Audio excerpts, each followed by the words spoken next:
ಅವನಿಗೆ ಬ್ಯಾಟ್ ಹಿಡಿಯೋಕ್ಕೆ ಬರುತ್ತೋ ಇಲ್ಲ ನಮ್ಮ ಪೇರೆಂಟ್ಸಿಗೆ ಬೇಡ. ಇಂಥ ಕಾಲೇಜಿಗೆ ಸೇರಿಸ್ಬಿಟ್ರೆ, ಇಂಥ ಟ್ಯೂಷನಿಗೆ ಸೇರಿಸ್ಬಿಟ್ರೆ ಬೆಳಗಿಂದ ರಾತ್ರಿವರೆಗೆ ಹೇಳ್ಕೊಡ್ತಾರಂತೆ, 8 ಅವರ್ 10 ಅವರ್ ಹೇಳ್ಕೊಡ್ತಾರಂತೆ, ನನ್ನ ಮಗ ರ್ಯಾಂಕ್ ಬಂದುಬಿಡ್ತಾನೆ. ಈಗ ಯಾವುದೋ ಕಡೆ ನಿಮಗೆ ಬರ್ತಾರಲ್ಲ XYZ ಸೆಂಟರ್ಗಳೆಲ್ಲ ಇದ್ದಾವೆ, ಬಿಸ್ನೆಸ್ ಓರಿಯೆಂಟೆಡ್ ಆಗಿ ಟೀಚಿಂಗ್ ಮಾಡ್ತಾಯಿದ್ದಾರೆ. ಒಂದೊಂದು ನೀಟಿಗೆ 3 ಲಕ್ಷ 6 ಲಕ್ಷ ತೊಗೊಂಡು ಮಾಡ್ತಾಯಿದ್ದಾರೆ. ಕೆಲವೊಬ್ರು ಬೆಳಗಿಂದ ರಾತ್ರಿವರೆಗೇನೋ ಹೇಳ್ಕೊಡ್ತಾರಂತೆ, ಕೆಲವೊಬ್ರು ಬೆಳಗ್ಗೆ 4 ಗಂಟೆಗೇನೋ ಬಂದು ಎಕ್ಸಾಮ್ ದಿನ ಬಂದು ಮಾಡ್ತಾರಂತೆ. ಇದೆಲ್ಲ ಮಾಡೋದಕ್ಕಿಂತನೂ ಅವ್ರಿಗೆ ಹೇಗೆ ಓದೋದು, ಹೇಗೆ ಅರ್ಥ ಮಾಡ್ಕೊಳ್ಬೇಕು, ಆ್ಯಂಡ್ ಓದಿದೆಲ್ಲ ಮಕ್ಕಳಿಗೂ ಒಂದು ಸಾರಿ ಓದ್ರ ತಲೆಗೆ ಹೋಗಲ್ಲ ಸರ್. ಇವಾಗ ಒಂದು ಟ್ರೆಂಡ್ ಬಂದುಬಿಟ್ಟಿದೆ, ಹಾಸ್ಟೆಲಿಗೆ ಹಾಕು ಮಕ್ಕಳನ್ನ, ಹಾಸ್ಟೆಲಿಗೆ ಹಾಕ್ಬಿಟ್ರೆ ನನ್ನ ಮಗ ಒಳ್ಳೇದಾಗ್ಬಿಡ್ತಾನೆ, ಅಲ್ಲಿ ತೊಗೊಂಡೋಗಿ ಹಾಕು, ಇಲ್ಲಿ ತೊಗೊಂಡೋಗಿ ಹಾಕು, ಅಲ್ಲಿ ಬೆಳಗಿಂದ ರಾತ್ರಿವರೆಗೆ ಓದಿಸ್ತಾರೆ. ನೋಡಿ ಪೇರೆಂಟ್ಸ್ ಮೆಂಟಾಲಿಟಿ ಹೇಗಿದೆ ಅಂತಿದ್ದು. ಬೆಳಗ್ಗೆ 5 ಗಂಟೆಯಿಂದ ರಾತ್ರಿ 8 ಗಂಟೆಗೆ ಓದಿಸ್ತಾರೆ ಸರ್, ಫುಲ್ ಸ್ಟ್ರಿಕ್ಟು ಸರ್. ಅವನು ಅದೇ ರೀತಿಯೇ ಬೆಳೀತಾ ಹೋಗ್ತಾನೆ. ಬೆಳಗಿಂದ 5 ಗಂಟೆ ಹೋಗೋದು, ಫುಲ್ ಸ್ಟ್ರಿಕ್ಟು. ಜಾಬ್ಗೆ ಹೋಗ್ತಾನೆ, ಬೆಳಗಿಂದ 5 ಗಂಟೆಗೆ ಜಾಬ್ ಮಾಡ್ತಾನೆ, ಫುಲ್ ಸ್ಟ್ರಿಕ್ಟು. ಮದುವೆ ಆಗ್ತಾನೆ. ಅಪ್ಪ ಅಮ್ಮ, ನೀವು ಮಕ್ಕಳಿಗೆ ದುಡ್ಡಿದ್ದಾಗ ನಾನು ನನ್ನ ಮಗಗೆ ಸೈಕಲ್ ಕೊಡಿಸ್ದೆ, ನನ್ನ ಮಗಗೆ ಕಾರ್ ಕೊಡಿಸ್ದೆ, ಬೈಕ್ ಕೊಡಿಸ್ದೆ, ನಾನು ಅವನಿಗೆ ಅಷ್ಟು ಸಂಪಾದನೆ ಮಾಡಿಟ್ಟು ಇಷ್ಟು, ನಾನು ಅದನ್ನೆಲ್ಲದಕ್ಕಿಂತನೂ ನನ್ನ ಪೇರೆಂಟ್ಸಿಗೆ ಹೇಳೋದು ಅಷ್ಟೇ, ನಾನು ಮಾಡಿರೋದು ಅಷ್ಟೇ. ಮಕ್ಕಳಿಗೆ ಸಂಸ್ಕಾರ ಕೊಡಿ ಮೊದಲನೇದು. ಎರಡನೇದು, ಅವ್ರು ಬಿದ್ದಾಗ ಎದ್ದೇಳೋದು ಹೇಗೆ ಅಂತ ಹೇಳ್ಕೊಡಿ. ನೀವು ಕೈ ಹಿಡಿದು ಎತ್ತಕ್ಕೆ ಹೋಗಬೇಡಿ. ಬಂಧುಗಳೇ ನಮಸ್ಕಾರ, ಹೇಗಿದ್ರೆ ನೀವೆಲ್ಲರೂ? ನಾನು ಸುಬ್ರಹ್ಮಣ್ಯ ಎಸ್ ಹಂಡಿಗೆ. ಬಂಧುಗಳೇ, ವಿಶೇಷವಾದಂಥ ವಿಡಿಯೋ ಮೂಲಕ ನಾನು ನಿಮ್ಮ ಮುಂದೆ ಬರ್ತಾ ಇದ್ದೇನೆ. ನಾವೆಲ್ಲರೂ ಕೂಡ ಶಿಕ್ಷಣ ಅಥವಾ ಎಜುಕೇಷನ್ಗೆ ಸಂಬಂಧಪಟ್ಟ ಹಾಗೆ ಸಾಕಷ್ಟು ಚರ್ಚೆ ಮಾಡ್ತಾ ಇರ್ತವೆ. ಅದರಲ್ಲೂ ಕೂಡ ಈ ಕಾಲಘಟ್ಟದಲ್ಲಿ ಚರ್ಚೆ ಮಾಡಲೇಬೇಕಾಗಿದೆ. ಅಂದರೆ ಎಜುಕೇಷನ್ ಏನೋ ಮಕ್ಕಳಿಗೆ ಕೊಡ್ತೀವಿ, ಹೌದು, ಆದರೆ ಯಾವ ರೀತಿಯಾದಂಥ ಎಜುಕೇಷನನ್ನು ಕೊಡ್ತೀವಿ, ನಾವು ಕೊಟ್ಟಂಥ ಎಜುಕೇಷನಿಂದ ಆ ಮಕ್ಕಳು ಸಮಾಜಕ್ಕೆ ಏನು ಮಾಡ್ತಾರೆ, ಅದು ಬಹಳ ಮುಖ್ಯವಾದಂಥ ವಿಚಾರ. ಯಾಕೆ ಇದನ್ನು ಪ್ರಸ್ತಾಪ ಮಾಡಿದೆ ಅಂದರೆ, ಬೆಂಗಳೂರಿನಲ್ಲಿ ನಿಮಗೆ ಒಂದು ಬ್ರಿಕ್ಸ್ ಎನ್ನುವಂಥ ಅಕಾಡೆಮಿ ಇದೆ. ನಿಮ್ಮಲ್ಲಿ ಸಾಕಷ್ಟು ಮಂದಿ ಅದನ್ನು ಕೇಳಿರ್ಬೋದು. ಕಳೆದ ಬಾರಿಯೂ ಕೂಡ ನಾನು ಅದು ಸಂಬಂಧಪಟ್ಟವನ್ನ ಮಾತನಾಡಿಸಿದ್ದೆ. ನಿಮ್ಮಲ್ಲಿ ಸಾಕಷ್ಟು ಮಂದಿ ಪ್ರಶಂಸೆಯನ್ನು ವ್ಯಕ್ತಪಡಿಸಿದ್ರಿ. ಯಾಕೆ ನಾನು ಅವ್ರನ್ನ ಮಾತನಾಡಿಸ್ತಾ ಇದ್ದೀನಿ ಅಂದರೆ, ಇವರ ಎಜುಕೇಷನ್ ಅಥವಾ ಕೋಚಿಂಗ್ ಪ್ಯಾಟರ್ನ್ ಇದೆಯಲ್ಲ, ಅದು ಬೇರೆ ರೀತಿಯಲ್ಲಿದೆ. ಅಂದರೆ ಇವರು ಯೋಚನೆ ಮಾಡೋದು ಹೇಗೆ ಅಂದರೆ, ಎಜುಕೇಷನ್ ಅಂದರೆ ಬರೀ ಅವರು ಮಾರ್ಕ್ಸ್ ತಗೊಳ್ಳೋದು ಅಷ್ಟು ಮಾತ್ರ ಅಲ್ಲ, ಅದರ ಆಚೆಗೆ ಅವರು ಪಡೆದುಕೊಂಡಂಥ ಶಿಕ್ಷಣದಿಂದ ಅವರು ಸಮಾಜಕ್ಕೆ ಏನಾದರೂ ಕೊಡುಗೆ ಕೊಡಬೇಕು ಅನ್ನುವ ರೀತಿಯಲ್ಲಿ ಯೋಚನೆಯನ್ನು ಮಾಡ್ತಿದ್ದಾರೆ. ಮತ್ತೊಂದು, ಮಕ್ಕಳಿಗೆ ನೈತಿಕತೆಯನ್ನು ಕಲಿಸುವಂಥ ಕೆಲಸವನ್ನು ಮಾಡ್ತಾ ಇದ್ದಾರೆ. ಅಂದರೆ ಇತ್ತೀಚೆಗೆ ಏನಾಗ್ಬಿಟ್ಟಿದೆ ಅಂದರೆ, ಮಕ್ಕಳಿಗೆ ಮೊಬೈಲ್ ಕಾರಣಕ್ಕಾಗಿಯೋ ಅಥವಾ ಬೇರೆ ಬೇರೆ ಕಾರಣಗಳಿಗಾಗಿಯೋ, ಹಿಂದೆ ನಾವು ಯಾವುದನ್ನ ಸಂಸ್ಕಾರ ಅಂತ ಇದ್ವಿ ಅಥವಾ ಮಕ್ಕಳಲ್ಲಿ ಯಾವುದಾದ್ರು ಗುಣಗಳು ಇರಬೇಕು ಅಂತ ಇದ್ವಿ, ಅದು ತುಂಬ ಮಕ್ಕಳಲ್ಲಿ ಕಾಣಿಸ್ತಾ ಇಲ್ಲ. ಆದರೆ ಇವ್ರ ವಿಶೇಷತೆ ಏನಪ್ಪ ಅಂದರೆ, ಆ ಮಕ್ಕಳಲ್ಲಿ ಅದನ್ನು ಬೆಳೆಸುವಂಥ ಕೆಲಸವನ್ನು ಮಾಡ್ತಾ ಇದ್ದಾರೆ. ಅಂದರೆ ಪ್ರಮುಖವಾಗಿ ಇವರು ಹೇಳುವಂಥ ವಿಚಾರ ಅಂದರೆ, ಕೊನೆಯದಾಗ ಮಕ್ಕಳು ಹೌದು ಒಂದೊಳ್ಳೆ ಕಡೆ ಜಾಬ್ ತಗೊಳ್ಬೇಕು, ಒಳ್ಳೆ ದುಡಿಮೆ ಮಾಡಬೇಕು, ಅದರ ಆಚೆಗೆ ಅಪ್ಪ ಅಮ್ಮನನ್ನ ನೋಡಿಕೊಳ್ಳುವಂಥ ಸಂಸ್ಕಾರವನ್ನು ಅವ್ರು ಬೆಳೆಸ್ಕೊಳ್ಬೇಕು ಅಂತ ಅಂಥದ್ದೊಂದು ಕೋಚಿಂಗನ್ನು ಇವ್ರು ಕೊಡ್ತಿದ್ದಾರೆ. ಅದೇ ನನಗೆ ಬಹಳ ಖುಷಿ. ಆ ಕಾರಣಕ್ಕಾಗಿ ಈ ವರ್ಷ ಮತ್ತೊಮ್ಮೆ ಅವ್ರನ್ನ ಮಾತನಾಡಿಸ್ತಾ ಇದ್ದೇನೆ. ಅದಕ್ಕಿಂತಲೂ ಅವರು ಬಹಳ ಸಂಭ್ರಮದಲ್ಲಿರುವಂಥ ಕಾರಣ ಅಂದರೆ, ನಿಮಗೆ ಗೊತ್ತಿರುವ ಹಾಗೆ ಸೆಕೆಂಡ್ PUC ರಿಸಲ್ಟ್ ಬಂತು. ಇವರ ಸಂಸ್ಥೆಯಿಂದ ಸ್ಟೇಟ್ ರ್ಯಾಂಕ್ 10ಕ್ಕೂ ಅಧಿಕ ರ್ಯಾಂಕ್ ಬಂದಿದೆ. ಆ ಎಲ್ಲ ವಿಚಾರಕ್ಕೆ ಸಂಬಂಧಪಟ್ಟ ಮಾತಾಡ್ತಾ ಹೋಗೋಣ. ಸರ್ ನಮಸ್ಕಾರ, ಕಾರ್ಯಕ್ರಮಕ್ಕೆ ಆತ್ಮೀಯ ಸ್ವಾಗತ. Thank you sir. ಕಳೆದ ಬಾರಿ ಮಾತಾಡಿದ್ರಿ, ಜನ ಬಹಳ ಮೆಚ್ಚುಗೆ ವ್ಯಕ್ತಪಡಿಸಿದ್ರು ನಿಮ್ಮ ಮಾತಿಗೆ ಸಂಬಂಧಪಟ್ಟ ಹಾಗೆ. ಜೊತೆಗೆ ನೀವು ಎಜುಕೇಷನ್ ಅನ್ನ ವ್ಯಾಖ್ಯಾನಿಸುವಂಥ ರೀತಿ ಜನಕ್ಕೆ ಬಹಳ ಇಷ್ಟ ಆಗಿತ್ತು. ಇವತ್ತು ಕೂಡ ಒಂದಷ್ಟು ಹೊತ್ತುಗಳ ಕಾಲ ಮಾತಾಡ್ತಾ ಹೋಗೋಣ. ಮೊದಲಿಗೆ ನಿಮಗೆ ಶುಭಾಶಯ. ನಿಮ್ಮ ಸಂಸ್ಥೆಯ ಮೂಲಕ ಸಾಕಷ್ಟು ರ್ಯಾಂಕ್ ಬಂದಿದೆ. ಮೊದಲಿಗೆ ಅದನ್ನೇ ಕೇಳ್ತೀನಿ, ಎಷ್ಟು ರ್ಯಾಂಕು, ಏನು? ಟೋಟಲ್ಲು ಸ್ಟ್ಯಾಟಿಸ್ಟಿಕ್ಸೇ ಕೊಟ್ಬಿಡ್ತೀನಿ ಸರ್ ನಾನು. Total number of students in batch 60 students second PUದೆಲ್ಲ ಅಪಿಯರ್ ಆಗಿರೋದು. ಅದರಲ್ಲಿ number of state ranks around 12 state ranks ಬಂದಿದೆ. ಸೊ ಅದರಲ್ಲಿ ಶಾರ್ವರಿ N ಪ್ರಸಾದ್ ಸ್ಟೇಟಿಗೆ 4th rank 596 out of 600. Siri Sinchana ಸ್ಟೇಟಿಗೆ 8th rank 592 out of 600. Nisarga ಸ್ಟೇಟಿಗೆ 10th rank 590 out of 600. ಆಮೇಲೆ 13th 14th 15th 20 21st ಇದಿಷ್ಟು rank state rank ನಮ್ಮದೇ. Total number of distinction out of 60ಯಲ್ಲಿ number of distinction ಅನ್ನೋದಕ್ಕಿಂತ number of students those who got more than 95%. Okay, ಈ 49 students out of 60. And first class 9 student and 1 or 2 second class ಇದೆ. So ಇದು statistics of our ಈ ವರ್ಷದ programme. ಹೆಂಗೆ ಸಾಧ್ಯ ಆಯಿತು? ಸೊ ಇಲ್ಲಿ ನಿಮಗೆ ನಾನು ಯಾವಾಗಲೂ ಹೇಳ್ತಾ ಇರ್ತೀನಿ, ನೀವು ಮಕ್ಕಳಿಗೆ ದುಡ್ಡಿದ್ದಾಗ ನಾನು ನನ್ನ ಮಗಗೆ ಸೈಕಲ್ ಕೊಡಿಸ್ದೆ, ನನ್ನ ಮಗಗೆ ಕಾರ್ ಕೊಡಿಸ್ದೆ, ಬೈಕ್ ಕೊಡಿಸ್ದೆ, ನಾನು ಅವನಿಗೆ ಅಷ್ಟು ಸಂಪಾದನೆ ಮಾಡಿಟ್ಟು ಇಷ್ಟು, ನಾನು ಅದನ್ನೆಲ್ಲದಕ್ಕಿಂತನೂ ನನ್ನ ಪೇರೆಂಟ್ಸಿಗೆ ಹೇಳೋದು ಅಷ್ಟೇ, ನಾನು ಮಾಡಿರೋದು ಅಷ್ಟೇ. ಮಕ್ಕಳಿಗೆ ಸಂಸ್ಕಾರ ಕೊಡಿ, ಮೊದಲನೇದು. ಎರಡನೇದು, ಅವ್ರು ಬಿದ್ದಾಗ ಎದ್ದೇಳೋದು ಹೇಗೆ ಅಂತ ಹೇಳ್ಕೊಡಿ. ನೀವು ಕೈ ಹಿಡಿದು ಎತ್ತಕ್ಕೆ ಹೋಗ್ಬೇಡಿ, ಎದ್ದೇಳೋದು ಹೇಗೆ ಅಂತ ಹೇಳ್ಕೊಡಿ. ಅವ್ರು ಕಣ್ಣೀರು ಹಾಕಿದಾಗ ಕಣ್ಣೀರು ಒರೆಸೋದಕ್ಕಿಂತ ಕಣ್ಣೀರು ಹಾಕೋದನ್ನು ತಪ್ಪಿಸೋದು ಹೇಗೆ ಅಂತ ಹೇಳ್ಕೊಡಿ. How to come out from that. ದುಃಖ ಆಗುತ್ತೆ, ನೋವಾಗುತ್ತೆ, ಸಮಸ್ಯೆ ಬರುತ್ತೆ, ಎಲ್ಲದೂ ಇರುತ್ತಿಲ್ಲ ಅಂತಲ್ಲ, ಅದರಿಂದ ಆಚೆ ಬರೋದು ಹೇಗೆ ಅಂತ ಹೇಳ್ಕೊಡಿ. ಅವ್ರ ಸಾಧನೆ ಅವರೇ ಮಾಡ್ತಾರೆ, ನೀವು ಅವ್ರಿಗೆ ಸಾಧನೆ ಮಾಡಿಸ್ಬೇಕು ಅಂತಿಲ್ಲ ಸರ್, ಅವ್ರು ಸಾಧನೆ ಮಾಡ್ತಾರೆ. ಇಷ್ಟು ನೀವು ಅವ್ರಿಗೆ ಕೊಟ್ಟರೆ 100% ಅವ್ರು ಸಾಧನೆ ಮಾಡ್ತಾರೆ. ಅದಿಷ್ಟು ನಾನು ಕೊಟ್ಟಿದ್ದೀನಿ ಅವರಿಗೆ. ಅವ್ರು ಹತ್ತಾಗ ಕಣ್ಣೀರು ಒರೆಸಿಲ್ಲ, ಕಣ್ಣೀರು ಹಾಕದೇ ಇರೋದು ಹೇಗೆ ಅಂತ ಹೇಳ್ಕೊಟ್ಟಿದ್ದೀನಿ. ಅವ್ರು ಬಿದ್ದಾಗ ಎತ್ತಿಲ್ಲ ನಾನು, ನೀನು ಎದ್ದೇಳೋದು ಹೇಗೆ ಅಂತ ಹೇಳ್ಕೊಟ್ಟಿದ್ದೀನಿ. ಆ್ಯಂಡ್ ಜೀವನದಲ್ಲಿ ಬೀಳದೆ ಇರೋದು ಹೇಗೆ ಅಂತ ಹೇಳ್ಕೊಟ್ಟಿದ್ದೀನಿ. ಆ್ಯಂಡ್ ಸಂಸ್ಕಾರ ಕಲಿಸಿದ್ದೀನಿ. ಎಷ್ಟರವರೆಗೆ ಸಂಸ್ಕಾರ ಅಂತಂದರೆ, ಎಕ್ಸಾಮ್ ಹಾಲಿಗೆ ಹೋಗುವಾಗ, ಅಲ್ಲಿ ಕಾಲೇಜ್ ಎದುರುಗಡೆ ನಾವು ಹೋದಾಗ ರೋಡಲ್ಲಿ ಇತ್ತು ಅದು exam college, that is college gate directly to road, ಅಲ್ಲಿಂದ ಮುಂದಕ್ಕೆ ಸ್ಪೇಸ್ ಕೂಡ ಇಲ್ಲ. ರೋಡ್ ಆದಮೇಲೆ ಹಂಗೆ ಗೇಟು, ರೋಡಲ್ಲಿ ಕಾಲಿಗೆ ನಮಸ್ಕಾರ ಮಾಡಿ ಒಳಗಡೆ ಹೋಗಿದ್ದಾರೆ. ಆವಾಗ ನನಗೆ ಅನಿಸಿದ್ದು, ನಾನು ಏನು ಎಜುಕೇಷನ್ ಕೊಡಬೇಕು ಅಂತ ಹೊರಟಿದ್ನೋ ಅದನ್ನು ಕೊಟ್ಟಿದ್ದೀನಿ ಅಂತೇಳಿ. ಈ 60 ಜನ ಏನು ನಾನು ಕೊಟ್ಟನಲ್ಲ ಸರ್, ಅವರು ಕೇವಲ ಮಾರ್ಕ್ಸು ಅಥವಾ ರ್ಯಾಂಕ್ ಅಲ್ಲ ಸರ್, ಈ ನಮ್ಮ ದೇಶಕ್ಕೆ ಆಸ್ತಿ ಕೊಟ್ಟಿದ್ದೀನಿ. ನಮ್ಮ ದೇಶಕ್ಕೆ 60 ಆಸ್ತಿಗಳನ್ನು ಕೊಟ್ಟಿದ್ದೀನಿ. ಅವ್ರ ದೇಶ ಕಟ್ತಾರೆ ಸರ್ ನಾಳೆ. ಈ ಕಾಲಘಟ್ಟದಲ್ಲಿ ನಿಮ್ಗೆ ಎಷ್ಟು ಮುಖ್ಯ ಅನ್ಸುತ್ತೆ? ನೀವು ಹೇಳ್ತಾ ಇದ್ರಿ ನಾನು ಸಂಸ್ಕಾರ ಹೇಳ್ಕೊಟ್ಟೆ ಮಕ್ಕಳಿಗೆ ಅನ್ನೋ, ಅಂದರೆ ಈಗ ನೋಡಿದಾಗ ಈಗಿನ ಇದರಲ್ಲಿ ಎಷ್ಟು ಮುಖ್ಯ ಅನ್ಸುತ್ತೆ? ಸಂಸ್ಕಾರ ಇಲ್ಲ ಅಂದರೆ ನೀವು ಏನು ಎಕ್ಸ್ಪೆಕ್ಟ್ ಮಾಡಬೇಡಿ ಸರ್.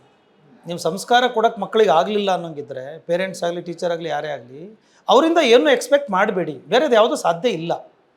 ಈಗ ಯಾವುದೋ ಕಡೆ ನಿಮಗೆ ಬರ್ತಾರಲ್ಲ XYZ ಸೆಂಟರ್ಗಳೆಲ್ಲ ಇದ್ದಾವೆ, ಬಿಸ್ನೆಸ್ ಓರಿಯೆಂಟೆಡ್ ಆಗಿ ಟೀಚಿಂಗ್ ಮಾಡ್ತಾಯಿದ್ದಾರೆ. ಒಂದೊಂದು ನೀಟಿಗೆ 3 ಲಕ್ಷ 6 ಲಕ್ಷ ತೊಗೊಂಡು ಮಾಡ್ತಾಯಿದ್ದಾರೆ. ಕೆಲವೊಬ್ರು ಬೆಳಗಿಂದ ರಾತ್ರಿವರೆಗೇನೋ ಹೇಳ್ಕೊಡ್ತಾರಂತೆ, ಕೆಲವೊಬ್ರು ಬೆಳಗ್ಗೆ 4 ಗಂಟೆಗೇನೋ ಬಂದು ಎಕ್ಸಾಮ್ ದಿನ ಬಂದು ಮಾಡ್ತಾರಂತೆ. ಇದೆಲ್ಲ ಮಾಡೋದಕ್ಕಿಂತನೂ ಅವ್ರಿಗೆ ಹೇಗೆ ಓದೋದು, ಹೇಗೆ ಅರ್ಥ ಮಾಡ್ಕೊಳ್ಬೇಕು. ಆ್ಯಂಡ್ ಓದಿದೆಲ್ಲ ಮಕ್ಕಳಿಗೂ ಒಂದು ಸಾರಿ ಓದಿದ್ರೆ ತಲೆಗೆ ಹೋಗಲ್ಲ ಸರ್, ಗ್ಯಾರಂಟಿ ಹೋಗಲ್ಲ. ಅಂಥ IQ ಪವರ್ ಇರುತ್ತೆ ಅಂತ ಹೇಳೋಕ್ಕಾಗಲ್ಲ. ನೀವು ಹೇಗೆ ಓದೋದು, ಎಷ್ಟು ಸಾರಿ ನೀನು ಓದಬೇಕು, ಒಂದು ಸಾರಿ ಎಡೋದಾ, ಓಕೆ ಪರವಾಗಿಲ್ಲ, ಮತ್ತೊಂದು ಸಾರಿ ಮಾಡು. And regular test every Sunday. ನಾನು ಹೇಳ್ತಾ ಇದ್ದೆ, ದೇವ್ರ ತಲೆ ಮೇಲೆ ಹೂವು ತಪ್ಪಿದ್ರು ನಿಮ್ಮ ಟೆಸ್ಟ್ ತಪ್ಪಲ್ಲಪ್ಪ ಅಂತೇಳಿ. ಎವ್ರಿ ಸಂಡೇ ಟೆಸ್ಟ್ ಮಾಡ್ತೀವಿ. 1 ಮಾರ್ಕ್ಸ್ ಬರಲಿ, ಔಟ್ ಆಫ್ ಔಟ್ ಬರಲಿ, ಬಟ್ ಟೆಸ್ಟ್ ಬರೆದಾಗ ಏನಾಗುತ್ತೆ ಅಂದ್ರೆ ಅವರಿಗೆ ಒಂದು ಕಾನ್ಫಿಡೆನ್ಸು, ಇನ್ನೊಂದು ಎಕ್ಸಾಮ್ ಅಂದರೆ ಫಿಯರ್ ಇಲ್ಲ, ಭಯನೇ ಇಲ್ಲ, ಆರಾಮಾಗಿ ಬರ್ಕೊಂಡು ಹೋಗ್ತಾರೆ. ಸೊ ಈ ರೀತಿ ಅವ್ರಿಗೆ ಬಿಲ್ಡ್ ಮಾಡಿದ್ರೆ ಡೆಫಿನೆಟ್ಲಿ ನಾವೇನು ಎಕ್ಸ್ಪೆಕ್ಟ್ ಮಾಡಿದ್ವಲ್ಲ, 60 ಸ್ಟೂಡೆಂಟ್ಸಲ್ಲಿ can you expect around 20 ranks, state ranks? ಸಾಧ್ಯನೇ ಇಲ್ಲ ಅಲ್ವ. ಸೊ ಅದು ಬರೋದಕ್ಕೆ ಕಾರಣನೇ ಇದು. ಸಂಸ್ಕಾರ ಕಲಿಸಿ ಮಕ್ಕಳಿಗೆ, ಸಮಾಜವನ್ನು ಎದುರಿಸೋದು ಹೇಗೆ ಅಂತ ಕಲಿಸಿ, ಜೀವನ ಅಂದರೆ ಏನು ಅಂತ ಕಲಿಸಿ, ನೀವು ಸಂಪಾದನೆ ಮಾಡಿದಾಗ ಹೇಗೆ ಕೂಡಿಡಬೇಕು ಅಂತ ಕಲಿಸಿ, ನೀವು ಸಂಪಾದನೆ ಎಷ್ಟು ಮಾಡ್ತಾ ಇದ್ದೀರಿ ಅಂತ ಹೇಳಿ ಅವರಿಗೆ. ಇದನ್ನೆಲ್ಲ ಹೇಳಿದಾಗ ಅವರಿಗೆ ವ್ಯಕ್ತಿತ್ವ ತಾನಾಗೆ ಬೆಳೀತಾ ಹೋಗ್ತದೆ. ಆ್ಯಂಡ್ ಕೆಲವೊಬ್ಬರು ಬರ್ತಾರೆ ಪೇರೆಂಟ್ಸು, ಈ ವರ್ಷ 8th ಸೇರಿಸ್ತಾರೆ ಅಂದ್ಕೊಳ್ಳಿ, 8th ಎಂಡ್ ಅಷ್ಟೊತ್ತಿಗೆ 8th ಎಕ್ಸಾಮಲ್ಲಿ ಅವ್ರಿಗೆ ರಿಸಲ್ಟ್ ಬಂದುಬಿಡ್ಬೇಕು, ಇಲ್ಲ ಅಂದರೆ ಇದು ಸರಿ ಇಲ್ಲ, ಬೇರೆ ಕಡೆ ಹೋಗೋದು. ಹಾಗಲ್ಲ. 8 ವರ್ಷ ಮಗು ಏನೂ ಕಲ್ತಿಲ್ಲ, ಅದನ್ನು 1 ವರ್ಷದಲ್ಲಿ ಆ ಮಗುನ ಕಲಿಸಿ ರ್ಯಾಂಕ್ ಬರ್ಸೋದಕ್ಕಾಗಲಿ ಅಥವಾ ಮಾರ್ಕ್ಸ್ ಇಂಪ್ರೂವ್ ಮಾಡೋದಕ್ಕಾಗಲಿ ಆಗುತ್ತಾ? ಸಾಧ್ಯ ಇಲ್ಲ. ಫಸ್ಟು ಅವನಿಗೆ ಸಂಸ್ಕಾರ ಕಲಿಸೋದಕ್ಕೆ ನನಗೆ 1-2 ವರ್ಷ ಬೇಕು. ಅಲ್ಲಿ ನನ್ನ ಹತ್ರ ಇರಬೇಕು ಅವರು. ಆವಾಗ ನಾನು ಅವ್ರಿಗೆ ಕಲಿಸ್ತಾ ಈ ಮಟ್ಟಕ್ಕೆ ತಗೊಬಂದು ನಿಲ್ಲಿಸ್ತೀನಿ, ಸ್ಟೇಟ್ ರ್ಯಾಂಕ್ ಹೊಡೆಯೋ ಮಟ್ಟಕ್ಕೆ ತಗೊಬಂದು ನಿಲ್ಲಿಸ್ತೀನಿ. ಓಕೆ, ನಾನು ಬ್ರಿಕ್ಸ್ ಅಕಾಡೆಮಿ ವಿಚಾರಕ್ಕೆ ಬರ್ತೀನಿ, ನಾನು ನಿಮ್ಮ ರ್ಯಾಂಕ್ ವಿಚಾರಕ್ಕೂ ಬರ್ತೀನಿ. ಅದಕ್ಕೂ ಮುಂಚೆ ಒಂದು ಪ್ರಶ್ನೆ, ಈ ಕ್ಷೇತ್ರದಲ್ಲೇ ಇರೋ ಕಾರಣಕ್ಕಾಗಿ ನಿಮ್ಮ ಪ್ರಕಾರ ಏನು ಸರ್ ಶಿಕ್ಷಣ ಅಂದರೆ ಏನು ಎಜುಕೇಷನ್ ಅಂದರೆ? ಸೊ ಎಜುಕೇಷನ್ ಮನುಷ್ಯ, ಇನ್ ಅದರ್ ವರ್ಡ್ಸ್ ನಾನು ಹೇಳಬೇಕು ಅಂತಾದರೆ, marks is not the education. ಎಲ್ಲೇ ನಿಮಗೆ ಮಾರ್ಕ್ಸ್ ಕಾರ್ಡಲ್ಲಿ 4th ರ್ಯಾಂಕು 1st ರ್ಯಾಂಕು ಕೊಟ್ಟಾಗಲೂ ನಿಮ್ಗೆ ಕೆಲಸ ಕೊಡ್ತೀನಿ ಅಂತ ಯಾರೂ ಹೇಳಲಿಲ್ಲ ಸರ್. ನೀನು ಓದಿದ್ದಕ್ಕೆ ನಿನಗೆ ಇಷ್ಟು IQ ಪವರ್ ಇದೆಯಪ್ಪ ಅಂತ ಕೊಟ್ಟಿರೋದಷ್ಟೇ. Real education is he should know how to face the world. ಈಗ ಯಾರೋ ಒಬ್ರು ನಮ್ಮ ಬಗ್ಗೆ ಮಾತಾಡ್ತಾರೆ ಸರ್, ನಮ್ಮ ಎಷ್ಟೊಂದು ಜನ ಮಕ್ಕಳು ನಮ್ಮ ಹತ್ರ ಹೇಳ್ತಾರೆ, ಸರ್ ನನ್ನ ಫ್ರೆಂಡು ನನ್ನಿಂದನೇ ನನ್ನ ಬಗ್ಗೆನೇ ಕೆಟ್ಟದಾಗಿ ಮಾತಾಡ್ತಾಳೆ ಸರ್, ಅಷ್ಟು ನೋವಾಗುತ್ತೆ ಸರ್. ನೋವು ಆಗತ್ತೆ ಅಂತ ಹೇಳಿದ್ದಾರೆ ಅಂತಂದರೆ ಅರ್ಥ ಅವ್ರು ಎಜುಕೇಟೆಡ್ ಅಲ್ಲ ಅಂತಾನೆ. ಸರ್ ಅವ್ರು ನಮ್ಮ ಬಗ್ಗೆ ಈ ಥರ ಹೇಳಿದ್ದಾರೆ ಸರ್, ಕೆಟ್ಟದಾಗಿ ಮಾತಾಡ್ತಾ ಇದ್ದಾರೆ sir, it's okay, I know how to leave. ನನ್ನ ಬಗ್ಗೆ ನನಗೇನು ಅಂತ ಗೊತ್ತು ಸರ್, ಈ ಜಗತ್ತು ಹೇಗೆ ಫೇಸ್ ಮಾಡೋದು ಅಂತ ಗೊತ್ತು ಸರ್ ಅಂತ ಹೇಳಿ ಹೊರಟ ಅಂತಾದರೆ ಅವನೇ real educated. He should know how to face the world. ಏನೂ ಇಲ್ಲದೆ ಇದ್ದಾಗ, ಫಾರ್ ಎಕ್ಸಾಂಪಲ್ ಇವಾಗ ನೀವು ಕಂಪ್ನಿಗಳಲ್ಲಿ ಕೇಳ್ತೀರಿ, ಸಡನ್ ಅಂತ ಇವತ್ತು 1,00,000 ಜನ ಕಂಪ್ನಿಯಿಂದ ತೆಗೆದಿದ್ದಾರೆ ಕೆಲಸದಿಂದ. ಅವನೇನಾಗ್ತಾನೆ ಸರ್? ಈಗ ನಾಳೆ ಬಾಡಿಗೆ ಕಟ್ಟೋದು ಹೇಗೆ ಅಂತ ಗೊತ್ತಿಲ್ಲ, ನಾಳೆ ಅವ್ನ ಮಕ್ಕಳಿಗೆ ಫೀಸ್ ಕಟ್ಟೋದು ಹೇಗೆ ಅಂತ ಗೊತ್ತಿಲ್ಲ, ಅವ್ನು ಮಾಡ್ಕೊಂಡಿರೋ ಲೋನ್ ಕಟ್ಟೋದು ಹೇಗೆ ಅಂತ ಗೊತ್ತಿಲ್ಲ. ಆನ್ ಸ್ಪಾಟ್ ಕೆಲಸದಿಂದ ತೆಗೆದಿರೋ ಅವನ ಪರಿಸ್ಥಿತಿ ಏನು? ಆಗಲೂ ಕೂಡ ಯಾವಾಗ ನಿಮಗೆ ಈ ಸಮಾಜ ನಿಮ್ಮನ್ನು ದೂರ ಮಾಡುತ್ತೋ, ಯಾವಾಗ ನಿಮ್ಮ ನಂಬದವರು ಕೈ ಕೊಡ್ತಾರೋ, ಯಾವಾಗ ನೀವು ಕಲ್ತಿರೋ ವಿದ್ಯೆ ನಿಮಗೆ ಕೈ ಕೊಡುತ್ತೋ, ಯಾವಾಗ ಏನೋ ಸಾಲ ತೊಗೊಂಡಿರೋ ವ್ಯಕ್ತಿ ನಿಮಗೆ ಕೈ ಕೊಡ್ತಾನೋ, ಯಾವಾಗ ನಾನು ಫೋನ್ ಮಾಡಿದ್ರೆ ಎಲ್ಲಿ ಒಂದು ದುಡ್ಡು ಕೇಳ್ಬಿಡ್ತಾನೋ ಅಂತೇಳಿ ಇನ್ನೊಬ್ಬನ ಕಟ್ ಮಾಡ್ತಾನೋ, ತಿಳ್ಕೊಳ್ಳಿ ಅದೇ ಟೈಮ್ ದೇವ್ರು ನಿಮಗೆ ಕೊಟ್ಟಿದ್ದಾನೆ ಏನಾದರೂ ಸಾಧಿಸೋ ಟೈಮ್ ಅದು ಅಂತೀವಿ. ಆ ಟೈಮ್ ಬಂತು ನನಗೆ ಸರ್, ಈ ಸಾಧಿಸೋ ಟೈಮ್ ಬಂತಿದು, this is the right time to I achieve ಅಂತೇಳಿ. ಅದನ್ನ ಯಾರು ಡಿಸೈಡ್ ಮಾಡ್ತಾರೋ ಅವ್ರು ಎಜುಕೇಟೆಡ್ ಸರ್. ನನ್ನ ಪ್ರಕಾರ ಯಾರು ಡಿಸೈಡ್ ಮಾಡಲ್ವೋ ಅವ್ರು ಎಜುಕೇಟೆಡ್ ಅಲ್ಲ ಸರ್. ಅಯ್ಯೋ ನನಗೆ ಹಿಂಗಾಗೋಯ್ತಲ್ಲ, ಅಯ್ಯೋ ನನಗೆ ಹಂಗೋಗಿತ್ತಲ್ಲ, ದೇವ್ರು ನನಗೆ ಮಾತ್ರ ಕಷ್ಟ ಕೊಡ್ತಾನಲ್ಲ ಅಂತ ಯಾರು ಹೇಳ್ತಾರೋ ನನ್ನ ಪ್ರಕಾರ ಅವ್ರು ಎಜುಕೇಟೆಡ್ ಅಲ್ಲ ಸರ್.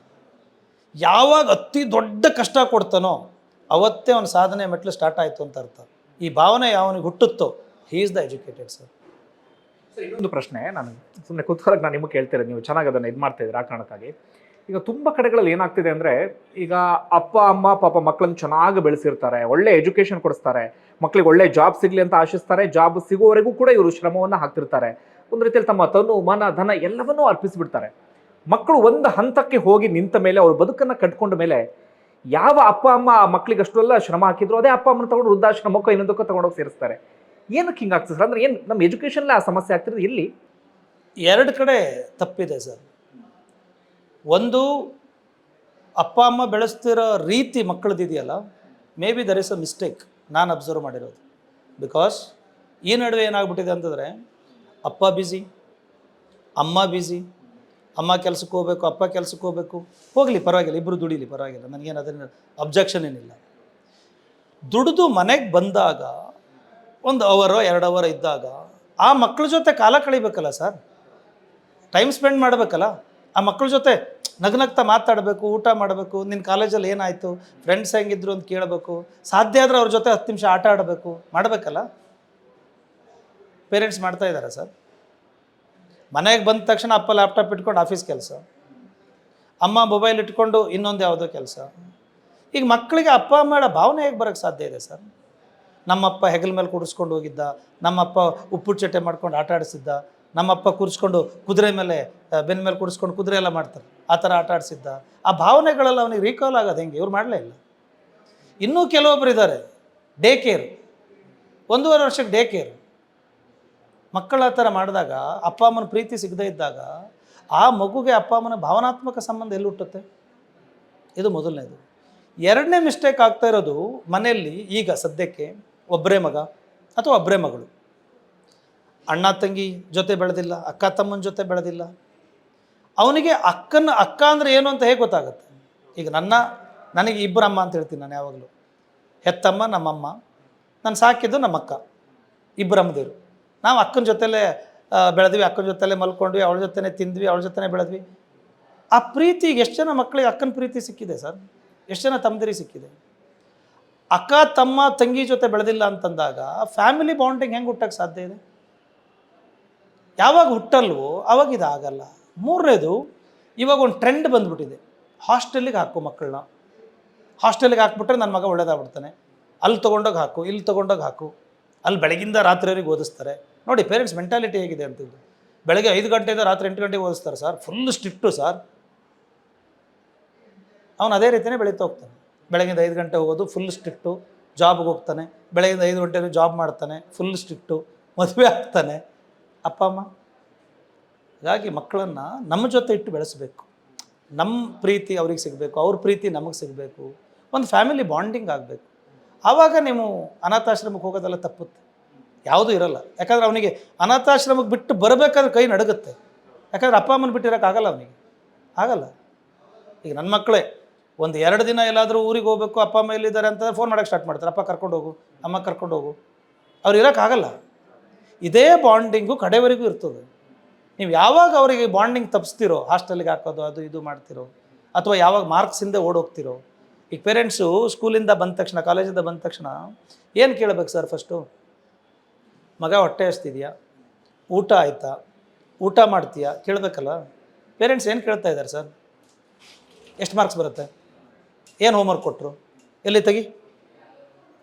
ಮಕ್ಕಳಿಗೆ ಆ ಬಾಂಡಿಂಗ್ ಹೆಂಗೆ ಬರೋಕ್ಕೆ ಸಾಧ್ಯ ಇದೆ ಸರ್? ಸೊ ಆ ಬಾಂಡಿಂಗ್ ಬರಬೇಕು ಅಂತ ಆದರೆ ಇಲ್ಲಿಂದ ಬೇಸಿಕ್ಕಿಂದ 1 by 1 ಅದು ಬರ್ತಾ ಹೋದ್ರೆ ಮಾತ್ರ ಬಾಂಡಿಂಗ್ ಬರುತ್ತೆ ಸರ್, ಇಲ್ಲ ಅಂದ್ರೆ ಬರಲ್ಲ ಸರ್. ಆ್ಯಂಡ್ ಆ ಬಾಂಡಿಂಗ್ ಬೆಳೆಸೋದಕ್ಕೆ ನೀವು ಮಕ್ಕಳು ಇಂಟರ್ವ್ಯೂ ಮಾಡಿ ಗೊತ್ತಾಗ್ತದೆ. ಪ್ರತಿಯೊಬ್ಬ ಅಪ್ಪ ಅಮ್ಮನ್ನು ಕೇಳಿ, ನಾನು ಅವ್ರಿಗೆ ಎಜುಕೇಷನ್ ಕೊಟ್ಟನೋ ಗೊತ್ತಿಲ್ಲ, ಮ್ಯಾಥ್ಸ್ ಹೇಳ್ಕೊಟ್ನೋ ಇಲ್ಲೋ ಗೊತ್ತಿಲ್ಲ, ಫಿಸಿಕ್ಸ್ ಹೇಳ್ಕೊಟ್ನೋ ಇಲ್ಲೋ ಗೊತ್ತಿಲ್ಲ, ಬಟ್ ಇವತ್ತು ನನ್ನ ಮಕ್ಕಳು ನಾನು ಯಾರನ್ನು ಬೆಳೆಸಿದಿರೋ ಅವು ಯಾವ ಮಕ್ಕಳು ಅವ್ರ ಅಪ್ಪ ಅಮ್ಮನ ಅನಾಥಾಶ್ರಮಕ್ಕೆ ಮಾತ್ರ ಸೇರಿಸಲ್ಲ. ಸೂಪರ್. ನಾನು ಅದನ್ನೇ ಕೇಳ್ಕೊಟ್ಟಿದ್ದೆ. ಅಂದರೆ ಹಿಂದೆ ನಮಗೆ ಸ್ಕೂಲಲ್ಲೂ ಅಷ್ಟೇ, ಈಗ ಅಪ್ಪ ಅಮ್ಮಂಗೆ ಸಂಬಂಧಪಟ್ಟ ಹಾಗೆ ಅಥವಾ ಕುಟುಂಬದ ಮಹತ್ವ ಅಥವಾ ಭಾವನೆ ಎಲ್ಲ ನಮಗೆ ಸ್ಕೂಲ್ ಡೇಸೆಲ್ಲ ಹೇಳ್ಕೊಟ್ಬಿಡ್ತಾ ಇದ್ರು. ಥರಳೆಲ್ಲ ನಮಗೆ ಅಚ್ಚಳಿಯದೆ ಕುತ್ಕೊಬಿಡ್ತಾ ಇತ್ತು. ಬಟ್ ಇತ್ತೀಚಿನ ಅದನ್ನೇ ಕೇಳ್ಕೋಗಿದೆ. ಈಗಿನ ಎಜುಕೇಷನ್ ಅಂದರೆ ಬರೀ ಸಿಲೆಬಸ್ ಕಡೆಗೆ ಹೆಚ್ಚು ಗಮನ, ಬರೀ ಮಾರ್ಕ್ಸಿಂದನೇ ಓಡೋದು ಅಂಥದ್ದಾಗಿ ಈ ಭಾವನೆಗಳೆಲ್ಲೋ ಮಿಸ್ ಆಗ್ತಿದೆಯಲ್ಲ. ಈಗ ಎಜುಕೇಷನ್ ಸಮಸ್ಯೆ ಆಗ್ತದೆ, ಅದು ನಾನು ನಿಮಗೆ ಅದನ್ನೇ ಕೇಳಕೊಟ್ಟಿದ್ದು. ಇನ್ನೊಂದು ಆಗ್ತಾ ಇದೆ ಸರ್ ಅಲ್ಲಿ, ಮತ್ತೊಂದು ಅಂದರೆ ಈ ಬ್ರ್ಯಾಂಡಿಂದ ಹೋಗ್ತಾ ಇದ್ದಾರಲ್ಲ, ನೀವು ಬ್ರ್ಯಾಂಡ್ ಅಂತ ನೆನಪು ಬಂತು ನನಗೆ. ಈ ಯಾವುದೋ ಒಂದಿಷ್ಟು ಇದ್ದಾವೆ, again I don't want to mention their name, ಹೋಗ್ತಾ ಇದ್ದಾರಲ್ಲ, ಅಲ್ಲಿ ಏನಾಗ್ತಾ ಇದೆ ಸರ್? ಒಂದು 10 ಲಕ್ಷ ಜನ ಬೇಡ, ಒಂದು 10,000 ಜನ ಅವ್ರು ಅಡ್ಮಿಷನ್ ತೊಗೊಂಡ್ರು ಅಂತ ತಿಳ್ಕೊಳ್ಳಿ. ಅವ್ರು ಕಾನ್ಸಂಟ್ರೇಟ್ ಮಾಡೋದು ಎಷ್ಟು ಜನ ಗೊತ್ತಾ ಸರ್? 60 ಜನ. ಈ ಎಲ್ಲರಲ್ಲೂ ಒಂದು ರ್ಯಾಂಕ್ ಬಂದಿರೋದು, ಸ್ಟ್ರಾಂಗ್ ಇರೋರು, ಅವ್ರ ಸಂಸ್ಥೆಗೆ ಯಾರು ರ್ಯಾಂಕ್ ತಂದು ಕೊಡ್ತಾರೆ ಅಂತೇಳಿ ಒಂದು 60 ಜನ ಸೆಲೆಕ್ಟ್ ಮಾಡಿ ಅವರು ಒಂದು ಕ್ಲಾಸಿಗೆ ಹಾಕಿ ಅವ್ರಿಗೆ ಫುಲ್ಲು ಸೀನಿಯರ್ ಲೆಕ್ಚರ್ ಅಂತೆ, ಫುಲ್ ಬೆಳಗಿನ ಸಂಜೆವರೆಗೆ ಓದಿಸೋದಂತೆ ಎಲ್ಲ ಅವರಿಗೆ ಓದಿಸ್ಬಿಟ್ಟು 60 ರ್ಯಾಂಕ್ ತಂದುಬಿಟ್ಟು ಇಡೀ ದೇಶದ ತುಂಬ ಹಾಕ್ಬಿಡ್ತಾರೆ. AIR 1, AIR 2, all India rank 1, all India rank 2. ಈ ಕಡೆ ಅರೌಂಡ್ 9,940 ಜನ ಹಾಳಾದ್ರಲ್ಲ, ಅದನ್ನೆಲ್ಲೂ ನಿಮ್ಗೆ ಹಾಕಲ್ಲ, ಅದನ್ನ ಯಾರೂ ಕೇಳೋದು ಇಲ್ಲ. ಕರೆಕ್ಟ್, ಇದು ಗೊತ್ತೇ ಇರಲಿಲ್ಲ, ಯಾರೂ ಕೇಳೋದು ಇಲ್ಲ. ಎಷ್ಟು ರ್ಯಾಂಕ್ ಹಾಕ್ತಾರೆ ಸರ್? 10,000 ಜನ ಅಡ್ಮಿಷನ್ ತೊಗೊಂಡ್ರೆ ಎಷ್ಟು ರ್ಯಾಂಕ್ ಹಾಕ್ತಾರೆ ಸರ್? ಉಳಿದಿರೋ 940 ಜನ ಇದ್ದಲ್ಲ, 9,940 ಜನ ಅವರೆಲ್ಲೋದ್ರು ಸರ್? ಅವ್ರ ರ್ಯಾಂಕ್ ಏನಾಯಿತು ಸರ್? ಅವ್ರು 3 ಲಕ್ಷ ಕೊಟ್ಟಿದ್ರಲ್ಲ ಸರ್, ಅದೆಲ್ಲೋಯ್ತು ಸರ್? 3-6 ಗೊತ್ತಿಲ್ಲ, ಎಲ್ಲೋಯ್ತು ಸರ್? ಹೋಗಲಿ, ನಿಮ್ಮ ಮಗನ ರ್ಯಾಂಕ್ ಬರ್ಸೋಕೆ ಆಗಿಲ್ಲ, ದುಡ್ಡು ವಾಪಸ್ ಕೊಡ್ತೀನಿ ಅಂತ ಕೊಟ್ಟಿದ್ದಾರಾ ಸರ್? ಇಲ್ಲ. ಅಥವಾ ನಿಮ್ಮ ಮಗನ ರ್ಯಾಂಕ್ ಬರಲ್ಲ ಸರ್, ಇವ್ರು ನೀಟ್ ಸೂಟ್ ಆಗ್ತಾಯಿಲ್ಲ, IIT ಸೂಟ್ ಆಗ್ತಾಯಿಲ್ಲ ಅಂತ ಹೇಳಿ ಅವನಿಗೇನಾದ್ರು ಫೀಸ್ ರೀಫಂಡ್ ಮಾಡಿ ಕಳಿಸಿದಾರಾ ಸರ್? ಇಲ್ಲ. ಇವ್ರ ಸ್ವಾರ್ಥಕ್ಕೋಸ್ಕರ ಹುಡುಗರು ಬಲಿ ಆಗ್ತಾರೆ. ಯಾವಾಗ ಆ ಹುಡುಗರು ಬಲಿ ಆಗ್ತಾರೋ, ನೀವು ಹೇಳಿದ್ರಲ್ಲ ಇವಾಗ ಫ್ಯಾಮಿಲಿ ಇಶ್ಯೂಸು, ಅಪ್ಪ ಅಮ್ಮನ ತೊಗೊಂಡು ಅನಾಥಾಶ್ರಮಕ್ಕೆ ಹೋಗೋದು, ಅವೆಲ್ಲ ಬೇಸಿಕ್ ಇದು. ಅವ್ರನ್ನ ದುಡ್ಡು ಕೊಟ್ಬಿಟ್ರೆ ಅದು ಅವತ್ತು ಹೇಳ್ತೀನಿ, ನಾನು ಹೋದ ಸರಿ ಇಂಟರ್ವ್ಯೂದಲ್ಲೂ ಹೇಳಿದ್ದೀನಿ, MRF ಬ್ಯಾಟ್ ಕೊಡಿಸ್ಬಿಟ್ಟು ನನ್ನ ಮಗ ಸಚಿನ್ ತೆಂಡೂಲ್ಕರ್ ಆಗ್ತಾನೆ ಅಂತೇಳಿ. ಅವನಿಗೆ ಬ್ಯಾಟ್ ಹಿಡಿಯೋಕ್ಕೆ ಬರುತ್ತೋ ಇಲ್ಲ ನಮ್ಮ ಪೇರೆಂಟ್ಸಿಗೆ ಬೇಡ. ಇಂಥ ಕಾಲೇಜಿಗೆ ಸೇರಿಸ್ಬಿಟ್ರೆ, ಇಂಥ ಟ್ಯೂಷನಿಗೆ ಸೇರಿಸ್ಬಿಟ್ರೆ ಬೆಳಗಿಂದ ರಾತ್ರಿವರೆಗೆ ಹೇಳ್ಕೊಡ್ತಾರಂತೆ, 8 ಅವರ್ 10 ಅವರ್ ಹೇಳ್ಕೊಡ್ತಾರಂತೆ, ನನ್ನ ಮಗ ರ್ಯಾಂಕ್ ಬಂದುಬಿಡ್ತಾನೆ. ಬರಲ್ಲ ಸರ್. ಅವನಿಗೆ ಫಸ್ಟು ಎಥಿಕ್ಸ್ ಕಲಿಸ್ಬೇಕು, ಅಲ್ಲಿಂದ ಫೌಂಡೇಶನ್ ಆಗ್ತಾ ಹೋಗ್ಬೇಕು. ಎಷ್ಟೋ ಜನ ಈ ಮನಿ ಓರಿಯೆಂಟೆಡ್, ಬಿಸ್ನೆಸ್ ಓರಿಯೆಂಟೆಡ್ ಅವರು, ಇದು ಯಾವುದೋ ಅವ್ರಿಗೆ ಬೇಕಾಗಿಲ್ಲ. ಅವ್ರಿಗೆ ಬೇಕಾಗಿರೋದು ರ್ಯಾಂಕು. 60 ಜನ ಸಿಕ್ಕಿದ್ರು, ಅವ್ರನ್ನ ಹೆಂಗೋ ಮಾಡಿ ರ್ಯಾಂಕ್ ಬರೆಸ್ತಾರೆ, ಇಡೀ ದೇಶ ತುಂಬ ಪ್ರಚಾರ ಮಾಡ್ತಾರೆ. ಇಲ್ಲಿ ಹಾಳಾದವ್ರು ಹಾಳಾದರು, ದುಡ್ಡು ಕಳ್ಕೊಂಡವ್ರು ಕಳ್ಕೊಂಡ್ರು. ಎಥಿಕ್ಸು, ನೀತಿ, ನಿಯಮ ಎಲ್ಲದೂ ಅಲ್ಲಿಂದ. Correct sir. ಈಗ ನಿಮ್ಮ ಬ್ರಿಕ್ಸ್ ಅಕಾಡೆಮಿ ವಿಚಾರಕ್ಕೆ ಬರ್ತೀನಿ. 10ರಿಂದ 12 ರ್ಯಾಂಕ್ ಬಂದಿದೆ.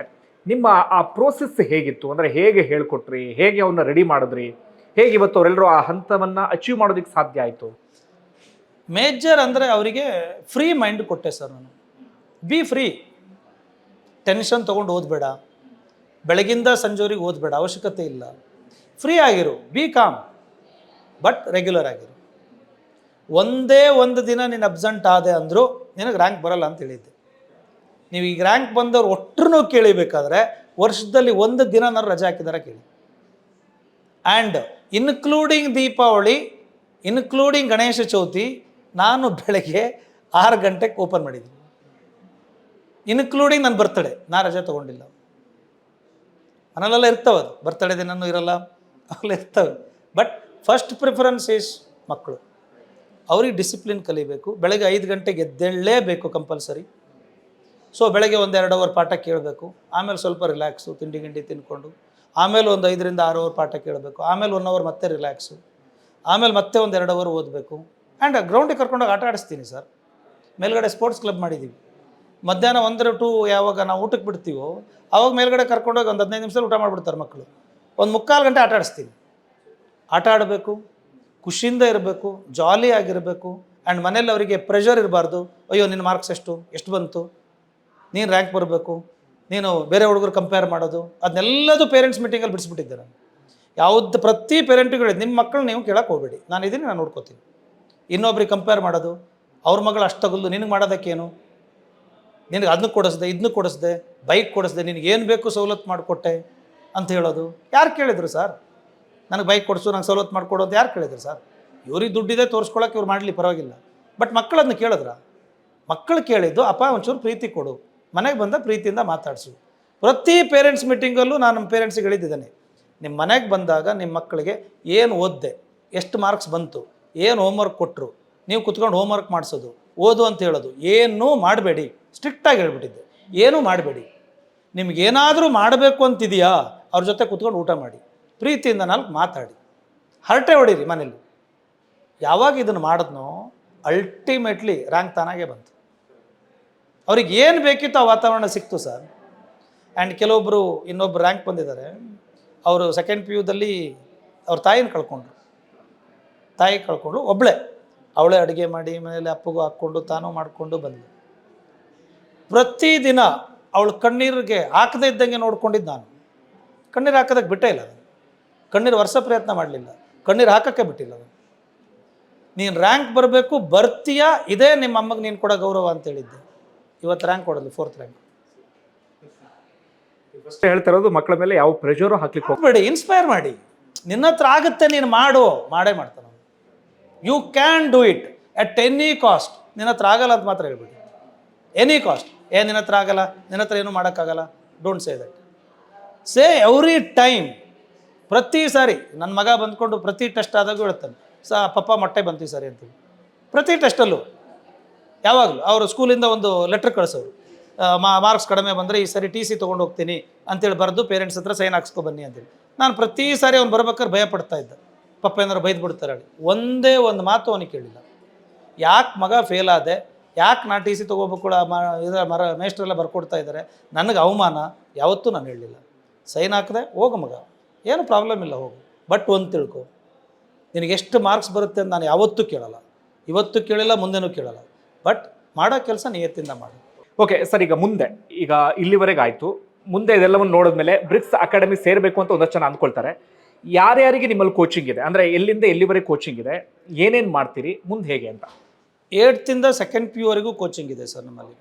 8th ಫೌಂಡೇಶನ್ IIT ಅಂತ ಮಾಡ್ತಾಯಿದ್ದೀವಿ. ಇನ್ನು 9th 10th ಫೌಂಡೇಶನ್ IITನೇ ಅವರೇ ಕ್ಯಾರಿ ಆಗ್ತಾರೆ, 8th ಬಂದವರೇ ಕ್ಯಾರಿ ಆಗ್ತಾರೆ. And 1st PU 2nd PU ಅಂತ ಬಂದಾಗ ನಿಮಗೆ 1st PU 2nd PU board ಅಂತೂ ಬೇಕೇ ಬೇಕು ಕರ್ನಾಟಕದವರಿಗೆ. ಅದ್ರ ಜೊತೆಗೆ NEET, KCET, JEE and JEE ಅಡ್ವಾನ್ಸ್ವರೆಗೂ ಮಾಡ್ತೀವಿ. And at the same time long term NEET ಅಂತ ಬರುತ್ತೆ. 2nd PU ಆದಮೇಲೆ ಲಾಂಗ್ ಟರ್ಮ್ ನೀಟು ಅಂತೇಳಿ. ಲಾಂಗ್ ಟರ್ಮ್ ನೀಟಿಗೆ ನಾವು ಹೇಗೆ ಮಾಡಿದ್ದೀವಿ ಅಂತಂದರೆ, ಒಬ್ಬೊಬ್ರಿಗೆ ಒಂದು ಕ್ಯಾಬಿನ್ ಕೊಟ್ಬಿಟ್ಟಿದ್ದೀವಿ, ಒಂದು ಕ್ಯಾಬಿನ್ ಅವ್ರಿಗೆ ಓದೋದಕ್ಕೆ, ಫುಲ್ ಡೇ ಅವರಲ್ಲೇ. ಸೊ ಕ್ಲಾಸ್ ಇದ್ದಾಗ ಕ್ಲಾಸ್ ಯಾವಾಗ ಇಲ್ಲದೇ ಇದ್ದಾಗ ಆ ಕ್ಯಾಬಿನ್, ಅವ್ರಿಗೆ ಯಾವ ಡಿಸ್ಟರ್ಬೆನ್ಸು ಇರಲ್ಲ. ಒಬ್ಬೊಬ್ರಿಗೆ ಸಪ್ರೇಟಾಗಿ ಒಂದು ಕ್ಯಾಬಿನು, ಏನೂ ಡಿಸ್ಟರ್ಬೆನ್ಸ್ ಇರಲ್ಲ.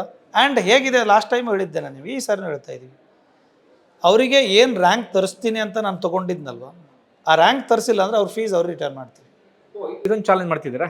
ಚಾಲೆಂಜ್ ಅಲ್ಲ ಸರ್, ನಾವು ಹೇಳಿ ತೊಗೊಳ್ಳೋದು ಹೆಂಗೆ, ಅಡ್ಮಿಷನ್ ಹೇಳಿ ತೊಗೊಳ್ಳೋದು ಹೆಂಗೆ, ಪ್ರೊವೈಡೆಡ್ ಅಟೆಂಡೆನ್ಸ್ 100% ಇರಬೇಕು. ಅಟೆಂಡೆನ್ಸ್ ನಿಮಗಿಲ್ಲ ಅಂತಂದರೆ, ನಾನಿಲ್ಲ ಸರ್ ಅಡ್ಮಿಷನ್ ಮಾಡಿಸ್ತೀನಿ, ಮನೆಯಲ್ಲೇ ಇರ್ತೀನಿ, ನನಗೆ ನೀಟ್ ಪಾಸ್ ಮಾಡು ಅಂದರೆ ನಾನು ದೇವರಲ್ಲ ಸರ್. ಅಟೆಂಡೆನ್ಸ್ 100% ಇರಬೇಕು. ಯಾವ ಕಾರಣಕ್ಕೂ ಬಂಕ್ ಹಾಕಬಾರ್ದು, ಎಕ್ಸೆಪ್ಟ್ ಹುಷಾರಿಲ್ಲ ಅದೆಲ್ಲ ಬಿಡಿ, ಬಂಕ್ ಹಾಕಬಾರ್ದು. ಅವ್ರಿಗೆ ನೀಟು ಗೌರ್ಮೆಂಟ್ ಸೀಟ್ ಸಿಗಬೇಕು, ಅಂದರೆ ಗೌರ್ಮೆಂಟ್ ಫೀಸ್ ಕಡಿಮೆ ಇರ್ತದಲ್ವ, ಆ ಸೀಟ್ ಸಿಗಬೇಕು. ಅದು ಸಿಗಲಿಲ್ಲ ಅಂತಾದರೆ ಅವ್ರದ್ದೇನು ನಾನು ಫೀಸ್ ತೊಗೊಂಡಿದ್ದೀನಲ್ಲ ಅದನ್ನ ಅವ್ರಿಗೆ ರಿಟರ್ನ್ ಮಾಡ್ತೀವಿ. ಅಡ್ಮಿಷನಿಗೆ ಹೇಳ್ಬೇಕು, ಅದನ್ನೇ ತೊಗೊಂಡಿರ್ತೀವಿ, ಅದನ್ನೇ ನಾವು ಮಾಡ್ತೀವಿ. ಓಕೆ ಇದೊಂದು ಗೊತ್ತಿರಲಿಲ್ಲ ನನಗೆ. ಓಕೆ, ಈಗ ಸರ್, ಈಗ ಬೆಂಗಳೂರು ಆಚೆಯವರಿಗೆ ಏನಾದರೂ ಅವಕಾಶ ಇದೆಯಾ, ಹೇಗೆ? ಇದೆ ಸರ್, ಬೆಂಗಳೂರು ಆಚೆ ಕಡೆಯಿಂದ ತುಂಬ ಎನ್ಕ್ವೈರೀಸ್ ಇದೆ, ಅವರಿಗೂ ಅವಕಾಶ ಮಾಡಿಕೊಟ್ಟಿದ್ದೀವಿ. ಹಾಸ್ಟೆಲ್ ಇರುತ್ತೆ, ಇಲ್ಲೇ ಉಳ್ಕೋಬೋದು. ದಟ್ ಹಾಸ್ಟೆಲ್ ಫೀಸ್ ಎಕ್ಸ್ಟ್ರಾ ಇರ್ತದೆ, ಅದು ಊಟ ಅದೇನಿದೆ ಅದು ಎಕ್ಸ್ಟ್ರಾ ಇರುತ್ತೆ. But will take care about that. Okay, ಅವ್ರಿಗೆ ಉಳ್ಕೊಳ್ಳೋಕೆ ಅವಕಾಶ ಇದೆ. ಹೌದು, ಅವ್ರಿಗೇನೂ ತೊಂದರೆ ಆಗದೆ ಇದ್ದಂಗೆ ನೋಡ್ಕೊಳ್ಳೋ ಜವಾಬ್ದಾರಿ ನಮ್ಮದು. ಅಟ್ ದ ಸೇಮ್ ಟೈಮ್ ಅವ್ರಿಗೆ ರ್ಯಾಂಕ್ ಬರ್ಸಿಲ್ಲ ಅಂತಂದರೆ ಏನು 1 ವರ್ಷದ ಫೀಸ್ ನಾವು ತೊಗೊಂಡಿರ್ತೀವೋ ಅದನ್ನು ವಾಪಸ್ ಕೊಟ್ಟು ಕಳಿಸ್ತೀವಿ. ಓಕೆ, ಫ್ಯೂಚರ್ ಬೇರೆ ಏನಾದರೂ ಪ್ಲಾನ್ ಇದೆಯಾ ಸರ್? ಈಗ ಎಕ್ಸ್ಟ್ರಾ ಏನಾದರೂ ಇನ್ನೇನಾದರೂ ಮಾಡಬೇಕು ಆ ರೀತಿಯಾಗಿ? ಥ್ರೂಔಟ್ ಕರ್ನಾಟಕ ಮಾಡಬೇಕು ಅನ್ನೋದೊಂದು ಪ್ಲ್ಯಾನ್ ಇದೆ ಸರ್. ಅಂದರೆ ಮೇಜರ್ ಇರೋದು ನನಗೆ ಈ ಹಳ್ಳಿ ಮಕ್ಕಳಿದಾರಲ್ಲ, ನಮ್ಮೂರ ಕಡೆ ಎಲ್ಲ ಎಸ್ಪೆಷಲಿ ಸಿರ್ಸಿದ ಕೂಲಿ ಮಾಡ್ಕೊಂಡು ಬದುಕೋರು, ಅವರಿಗೆ ಇಲ್ಲಿ 3 ಲಕ್ಷ 4 ಲಕ್ಷ ಕೊಟ್ಟು ನೀಟ್ ಕೊಡಿಸು IIT ಕೊಡಿಸು ಅಂದರೆ ಆಗಲ್ಲ. ಅದ್ರ ಬದಲಾಗಿ ನಾನೇನು ಅಂದ್ಕೊಂಡಿದ್ದೀನಿ ಅಂದರೆ ಒಂದು ಯೂಟ್ಯೂಬ್ ಚಾನಲ್ಲು ಸ್ಟಾರ್ಟ್ ಮಾಡಿದ್ದೀವಿ ಆಲ್ರೆಡಿ. ಪ್ರಾಪರಾಗಿ ಸ್ಟಾರ್ಟ್ ಮಾಡಿ ಲೈವ್ ಟೀಚ್ ಅಂದರೆ ಅವರು 5ರಿಂದ 6 ಗಂಟೆವರೆಗೆ ಅವ್ರು ಅಲ್ಲಿರ್ತಾರೆ. ನಾವು ಇಲ್ಲಿಂದ ಲೈವ್ ಟೀಚ್, ಏನಾದರೂ ಡೈರೆಕ್ಟಾಗಿ ಕ್ವಶನ್ ಇದ್ರೆ ಅಲ್ಲೇ ಕೇಳ್ಬೋದು. ಈಗ ರೆಕಾರ್ಡೆಡ್ ವಿಡಿಯೋ ಅಲ್ಲ. ರೆಕಾರ್ಡೆಡ್ ವಿಡಿಯೋ ಏನು ಪ್ರಾಬ್ಲಮ್ ಆಗುತ್ತೆ ಅಂದರೆ ಅವರಿಗೆ ಓದೋಕ್ಕೆ ಕೂತ್ಕೋತಾರೆ, ಅರ್ಧ ಓದಿರ್ತಾರೆ, ಇನ್ನು ನಾಳೆ ಓದೋಣ ಅಂತಾರೆ, ನಾಳೆ ಹೇಳೋದು ಬರೋದಿಲ್ಲ ಅವ್ರ ಲೈಫಲ್ಲಿ. ಸೊ ಹಂಗಾಗ್ಬಿಡ್ತದೆ. ಅದ್ರ ಬದಲಾಗಿ ಲೈವ್ ಕ್ಲಾಸ್ ಎಷ್ಟು ಮ್ಯಾಕ್ಸಿಮಮ್ ಕೊಡೋಕ್ಕಾಗುತ್ತೋ ಅಷ್ಟು ಮ್ಯಾಕ್ಸಿಮಮ್ ಕೊಡಬೇಕು ಆ್ಯಂಡ್ 0 ಫೀಸಲ್ಲಿ ಮಾಡಬೇಕು ಅಂತೇಳಿ. ಈ ಹಳ್ಳಿ ಮಕ್ಕಳಿಗೆ 0 ಫೀಸಲ್ಲಿ ಮಾಡಬೇಕು. ಯಾರಿಗೆ ಅವ್ರ ಕೈಯಲ್ಲಿ ಆಗಲ್ವೋ, ಯಾರಿಗೆ ಕಲಿಯೋ ಆಸಕ್ತಿ ಇದೆಯೋ, ಪೊಟೆನ್ಷಿಯಲ್ ಇದ್ದು ಅವಕಾಶ ಸಿಗದೇ ಇದ್ದವರಿಗೆ ನಾವು ಫ್ರೀಯಾಗಿ ಕೊಡೋಣ ಅಂತೇಳಿ ಈ ವರ್ಷದಿಂದ ಪ್ಲ್ಯಾನ್ ಮಾಡಿದ್ದೀವಿ. ಅದ್ರ ತಕ್ಕಂತೆ ಒಂದು ಟೀಮು ರೆಡಿ ಮಾಡಿದ್ದೀವಿ. ಸೊ ಅದನ್ನ ಕೊಡ್ತೀವಿ, ಅವ್ರು ಅದನ್ನ ಯೂಸ್ ಮಾಡ್ಕೊಳ್ಳಿ, ಸಂಪಾದನೆ ಮಾಡಲಿ, ನೀಟ್ ರ್ಯಾಂಕ್ ಬರಲಿ, ಈ ದೇಶಕ್ಕೊಂದು ಕಾಣಿಕೆ ಕೊಡಲಿ. ಸೂಪರ್. ಇಷ್ಟೆಲ್ಲ ಕೇಳಿದ ಮೇಲೆ ತುಂಬ ಜನಕ್ಕೆ ಸೇರಿಸ್ಬೇಕು ಅಂತ ಆಸೆ ಇರುತ್ತೆ, ಬಟ್ ಫೀಸ್ ಬಗ್ಗೆ ಯೋಚನೆ ಮಾಡ್ತಿರ್ತಾರೆ. ಹಿಂಗೆ ತುಂಬ ಜಾಸ್ತಿನ, ಹೇಗೆ ನಮ್ಮ ಕೈಗೆ ಎಟ್ಕೋ ರೀತಿಲಿ ಇರುತ್ತಾ ಅಂತ. ಖಂಡಿತ ಸರ್, ನಾನು ಕೂಲಿ ಕುಟುಂಬದ ಹೇಳೋದು ನಿಮಗೂ ಗೊತ್ತಿದೆ. ಎಷ್ಟೋ ದಿನ ಊಟಕ್ಕಿಲ್ಲದೆ ಇದ್ದೆ ಮಲಗಿದ್ದೀನಿ ಹೇಳೋದು ಗೊತ್ತಿದೆ ನಿಮಗೆ. ನಮ್ಮ ತಂದೆ ಬೇಸಿಕಲಿ ಕೂಲಿ. ನಮ್ಮ ತಂದೆಗೆ ಸಿಗ್ತಾ ಇದ್ದಿದ್ದು 7 ರೂಪಾಯಿ ಸಂಬಳ ತಿಂಗಳಿಗೆ. ನಮ್ಮಪ್ಪ ಬೆಳಗ್ಗೆ 5 ಗಂಟೆಯಿಂದ ಕೆಲಸಕ್ಕೆ ಹೋದರೆ ರಾತ್ರಿ ಅರೌಂಡ್ ನನ್ನ ಪ್ರಕಾರ 9 ಗಂಟೆಗೆ ಮನೆಗೆ ಬಂದಿದ್ದು. ಕೂಲಿ, ಬೇರೆಯವ್ರ ಮನೆಯಲ್ಲಿ ದನ ಕಾಯೋದು, ಸಗಣಿ ಬಾಚೋದು, ಅದನ್ನೆಲ್ಲ ಮಾಡಿ ನಮ್ಮನ್ನು ಓದಿಸ್ತವ್ರು ಅವರು. ಹಾಗಾಗಿ ನನ್ನ ಇನ್ಸ್ಟಿಟ್ಯೂಷನಿಗೆ ಬಂದು ಈ ಇನ್ಸ್ಟಿಟ್ಯೂಷನಲ್ಲಿ ಫೀಸ್ ಕಟ್ಟೋಕ್ಕಾಗಲ್ಲ ಅಂತ ಹೋಗಿದ್ದ ಇತಿಹಾಸ ಇದುವರೆಗೂ ಇಲ್ಲ. ಐ ಥಿಂಕ್ ನಿಮ್ಗೆ ಅರ್ಥ ಆಯಿತು ಅಂದ್ಕೋತೀನಿ. ಆ ಅವಕಾಶ ನಾನು ಕೊಡೋದು ಇಲ್ಲ. ನೀವು ಹೇಳಿದ ಕಾರಣಕ್ಕೆ ನಾನು ಇದೊಂಚೂರು ಕೇಳ್ತೀನಿ, ಜನರಿಗೂ ಇದು ಗೊತ್ತಾಗ್ಲಿನ ಕಾರಣಕ್ಕಾಗಿ. ಏನು ನಿಮ್ಮ ಹಿನ್ನೆಲೆ ಏನು ಸರ್? ಹೆಂಗೆ ಬಂದು ಇಲ್ಲಿ ಬದುಕು ಕಟ್ಕೊಂಡ್ರಿ, ಹೇಗೆ? ನಮ್ಮದು ಹೇಳೋದಕ್ಕೆ ಹೋದರೆ ಇನ್ನೊಂದು ಎಪಿಸೋಡ್ ಬೇಕು ಸರ್. ಸ್ವೀಟ್ ಆ್ಯಂಡ್ ಶಾರ್ಟಾಗಿ ಹೇಳಬೇಕು ಅಂತಾದರೆ ಒಂದು ಒಂದು ಮಾಸ್ ಡೈಲಾಗ್ ಬರುತ್ತದು. ಸೊ ಏನು ಅಂತ ಕೇಳಿದ್ರೆ, ಒಂದು ಮನುಷ್ಯನಿಗೆ ಊಟಕ್ಕೆ ಇಲ್ಲ ಹೇಳೋ ಸಮಯ ಇರ್ತದಲ್ಲ, ಊಟಕ್ಕಿಲ್ಲ ನನಗೆ, ಅನ್ನ ತಿನ್ನೋದಕ್ಕಿಲ್ಲ ಹೇಳೋ ಸಮಯ ಇರ್ತದೆ, ಅನ್ನ ತಿನ್ನೋಕ್ಕೆ ದುಡ್ಡಿಲ್ಲ ಅನ್ನೋ ಸಮಯ ಇರ್ತದಲ್ಲ, ಅಲ್ಲಿಂದ ಊಟ ಮಾಡೋಕ್ಕೆ ಟೈಮ್ ಇಲ್ಲ ಅನ್ನೋ ಪೊಸಿಷನಿಗೆ ಬರ್ತಾನಲ್ಲ, ಅದ ಒಂದು ಸಾಧನೆ. ಒಂದು ಕಾಲದಲ್ಲಿ ನನಗೆ ಊಟಕ್ಕಿಲ್ಲ ಸರ್, ಎಲ್ಲೆಲ್ಲೋ ಮಲಗಿ ಎಲ್ಲೆಲ್ಲೋ ಬೆಳೆದು ಈ ಬಾರಲ್ಲೆಲ್ಲ ಸಪ್ಲೈಯರಾಗಿ ಕೆಲಸ ಮಾಡಿ ಹಂಗೆ BSc ಓದಿದೆ. ಆಮೇಲೆ ಈ ಇದರಲ್ಲಿ ಎಲ್ಲಿ ಮೆಜೆಸ್ಟಿಕ್ಕಲ್ಲಿ, ಶಿವಾಜಿನಗರದಲ್ಲಿ ಅಲ್ಲೆಲ್ಲ weekend Saturday Sunday MSc Saturday Sunday ರಜಾ. MSc ಓದುವಾಗ ಸಾಕ್ಸ್ ಮಾರ್ತಾಯಿದ್ದೆ ನಾನು. ಚಿಕ್ಕಪೇಟೆಯಲ್ಲಿ 2 ರೂಪಾಯಿ ಸಾಕ್ಸ್ ಸಿಗ್ತಿತ್ತು ಅವಾಗ. 2 ರೂಪಾಯಿ ಸಾಕ್ಸ್ ತೊಗೊಂಡು 6 ರೂಪಾಯಿ 5 ರೂಪಾಯಿಗೆ ಮಾರೋದು. ಅದರಿಂದ ಬಂದಿರೋದನ್ನ ನನಗೆ ನನ್ನ ಜೀವನಕ್ಕೆ ಅಂತ ಕಟ್ಕೋತಾ ಇದ್ದೆ. ಸೊ ಆವಾಗ ಊಟಕ್ಕಿರಲಿಲ್ಲ, ಎಷ್ಟೋ ದಿನ ಊಟ ನಾನು ಮಾಡಲಿಲ್ಲ. ಪಾಸ್ ಇರ್ತಿತ್ತು ಅವಾಗ, BMTC ಪಾಸ್ ಕೊಡೋರು, ಇವಾಗಲೂ ಕೊಡ್ತಾರೇನೋ ಗೊತ್ತಿಲ್ಲ, ನಾನು ಓಡಾಡಲ್ಲ. ಅವಾಗಿತ್ತು ಆ BMTC ಪಾಸ್ ಹಾಕ್ಕೊಂಡು ಹೋಗೋದು,1 ರೂಪಾಯಿನೂ ಜೇಬಲ್ಲಿಲ್ಲ. ಸೊ ಎಲ್ಲೆಲ್ಲಿಗೆ ಹೋಗೋದು, ಎಲ್ಲೆಲ್ಲಿ ಸಾಕ್ಸ್ ಮಾರೋಕ್ಕಾಗತ್ತಾ ಮಾರೋದು. ಸೊ ಒಂದೂ ಸಾಕ್ಸು ನನಗೆ ಸೇಲ್ ಆಗಲಿಲ್ಲ ಅಂತಂದರೆ ಅವತ್ತು ನನ್ನ ಜೇಬಲ್ಲಿ 0. ಸೊ ಬೆಳಗ್ಗೆ ನಾಷ್ಟ ಇಲ್ಲ, ಮಧ್ಯಾಹ್ನ ನಾಷ್ಟ ಇಲ್ಲ, ಸಂಜೆ ಊಟ ಇಲ್ಲ. ಉಪವಾಸ ಮಲಗಿದ್ದ ದಿನಗಳು ತುಂಬ ಇದೆ. ಅವತ್ತು ಅನ್ನ ಇರಲಿಲ್ಲ, ಇವತ್ತು ಊಟ ಮಾಡೋದಕ್ಕೆ ಟೈಮ್ ಇಲ್ಲ sir. Super super sir. Sir, ಕೊನೆ ಪ್ರಶ್ನೆ. ನಾನು ನಿಮ್ಮ ಹಿಂದೆನೂ ಕೂಡ ಕೇಳಿದ್ದೆ, ನಿಮ್ಮ ಪ್ರಕಾರ ಎಜುಕೇಷನ್ ಈಗ ಕೊಡ್ತಿರುವಂಥ ಶಿಕ್ಷಣದಲ್ಲಿ ಏನಾದರೂ ಬದಲಾಗಬೇಕು ಅಂದರೆ ನೀವು ಏನು ಬಯಸ್ತೀರಿ ಅಥವಾ ಏನು ಮನವಿ ಮಾಡ್ಕೊಳ್ತೀರಿ ಈ ಸಮಾಜಕ್ಕೆ? ಒಂದು, ಬ್ರ್ಯಾಂಡಿಂದೇ ಹೋಗಬೇಡಿ ಸರ್, ಮೊದಲನೇದು. ಆ ಬ್ರ್ಯಾಂಡ್ ಹಂಗಂತೆ, ಈ ಬ್ರ್ಯಾಂಡ್ ಹಂಗಂತೆ. ಆ್ಯಂಡ್ ಅವರು ಕೂಡ ಹೇಗಿದ್ದಾರೆ ಅಂತಂದ್ರೆ, ನಿಮಗೆ ಇವಾಗಿನ ಬರೋ ಏನು ನಾವು ನೀಟ್ ಮಾಡ್ತೀವಿ, ನಿಮ್ಮನ್ನು JEE ಮಾಡ್ತೀವಿ, ನಿಮ್ಮ ಮಕ್ಕಳನ್ನ ಡಾಕ್ಟ್ರ್ ಮಾಡ್ತೀವಿ, ಏನೇನೋ ಕನಸು ಕಟ್ಕೊಳ್ಳೋ ಏನೋ ಏನು ಇಲ್ಯೂಷನ್ ಅಂತ ಹೇಳ್ತಾರಲ್ಲ, ಅದನ್ನ ಕಟ್ಕೊಟ್ಟು ಬಂದವರಲ್ಲ, ಅವರು ಒಂಚೂರು ಎಥಿಕ್ಸ್ ಇಟ್ಕೊಳ್ಳಿ. ತಗೊಳ್ಳಿ, ನೀವು ಫ್ರೀಯಾಗಿ ಪಾಠ ಮಾಡಿ ಅಂತ ನಾನು ಹೇಳ್ತಾ ಇಲ್ಲ, ದುಡ್ಡು ತೊಗೊಳ್ಳಿ. ಅಟ್ ದ ಸೇಮ್ ಟೈಮ್ ಅವ್ರಿಗೆ ನ್ಯಾಯ ಒದಗಿಸಿ, ಮೊದಲನೇದು. ಎರಡನೇದು, ಮಕ್ಕಳಿಗೆ ಪ್ರೀತಿ ಕೊಡಿ. ಇಡೀ ದಿನ ನೀವು ಕೆಲಸ ಬಿಟ್ಟು ಮಕ್ಕಳು ಮುದ್ದಾಡಿ ಅಂತ ನಾನು ಹೇಳ್ತಾ ಇಲ್ಲ. ನಿಮಗಿರೋ ಟೈಮ್ನ ಮಕ್ಕಳಿಗೋಸ್ಕರ ಸ್ಪೆಂಡ್ ಮಾಡಿ. ಅರ್ಧ ಗಂಟೆ ಸಿಗ್ತಾ ಮಕ್ಕಳ ಜೊತೆ ಆಟ ಆಡಿ, ಅರ್ಧ ಗಂಟೆ ಸಿಗ್ತಾ ಮಕ್ಕಳ ಜೊತೆ ಊಟ ಮಾಡಿ, ಫ್ರೀಯಾಗಿ ಬಿ ಕೂಲ್. ಮೂರನೇದು, ನಿಮ್ಮದು ಏನು ಪ್ರಾಬ್ಲಮ್ ಇದೆ ಮಕ್ಕಳ ಜೊತೆ ಹಂಚ್ಕೊಳ್ಳಿ. ಇಲ್ಲ, ನಂದು ಹಿಂಗೆ ಪ್ರಾಬ್ಲಮ್ ಇದೆ ಮಗ, ಇವತ್ತು ನನಗೆ ಆಫೀಸಿಗೆ ಹೋದೆ ಹಿಂಗಾಯಿತು, ಹಂಚ್ಕೊಳ್ಳಿ. ಬಾಂಧವ್ಯ ಜಾಸ್ತಿ ಬೆಳೀತದೆ. ಇನ್ನೊಂದು, ನಿಮ್ಮ ಸಂಪಾದನೆ ಹಿಂದೆ ಆಗಲಿ, ರ್ಯಾಂಕ್ ಹಿಂದೆ ಆಗಲಿ ಓಡಬೇಡಿ. Try to understand the concept. ನೀವು ಅರ್ಥ ಮಾಡ್ಕೊಳ್ಳಿ, ಯಾವಾಗ ನೀವು ಸಬ್ಜೆಕ್ಟ್ನ ಅರ್ಥ ಮಾಡ್ಕೋತೀರೋ ಆವಾಗ ನಿಮ್ಗೆ ಓದೋ ಟೈಮ್ ಕಡಿಮೆ ಸಾಕು. ಈಗ 10 ಅವರ್ ಓದೋದು 2 ಅವರ್ ಸಾಕು, ಬಿಕಾಸ್ ನಿನ್ನ ಕಾನ್ಸೆಪ್ಟ್ ಅರ್ಥ ಆಗಿರ್ತದೆ, ಅದು ಅಪ್ಲೈ ಮಾಡೋಕ್ಕೆ ಬರುತ್ತೆ. ಕಾನ್ಸೆಪ್ಟ್ ಓರಿಯೆಂಟೆಡ್ ಮಾಡಿ. ಇನ್ನೊಂದು, ನನ್ನ ಮಗ ನಾಳೆ ಸೆಕೆಂಡ್ PU ಬರೀತಾ ಇದ್ದರೆ ಇವತ್ತು ನಾನೇನು ಮಾಡ್ತೀನಿ ಸರ್, ಜೊತೆ ರಾತ್ರಿಯೆಲ್ಲ ಕುತ್ಕೊಂಡು ಹೇಳ್ಕೊಡ್ತೀನಲ್ಲ, ನಿಮ್ಮ ಇನ್ಸ್ಟಿಟ್ಯೂಷನಿಗೆ ಬರ್ತಾರಲ್ಲ ಅವರು ನಿಮ್ಮ ಮಕ್ಕಳೇ ಅಲ್ವಾ, ಕುತ್ಕೊಂಡು ಹೇಳ್ಕೊಡಿ ಸರ್, ಅವರು ನಿಮ್ಮ ಮಕ್ಕಳೇ. ನಾವು ಅದನ್ನೇ ಮಾಡಿದ್ದೀವಿ. ಈಗ ನೀವು ಮಕ್ಕಳನ್ನ ಕೇಳಿ ಹೇಳ್ತಾರೆ, ಬೆಳಗ್ಗೆ ಎಕ್ಸಾಮ್ ಅಂದರೆ ಇವತ್ತಿನ ದಿನ ರಾತ್ರಿ 12, 1 ಗಂಟೆ 2 ಗಂಟೆ ನನ್ನ ಪ್ರಕಾರ 2 ಗಂಟೆವರೆಗೂ ನಾನು ಲೈವಲ್ಲಿದ್ದೆ. ಏನೇ ಡೌಟ್ ಇದ್ದರೂ ಕೇಳಿ.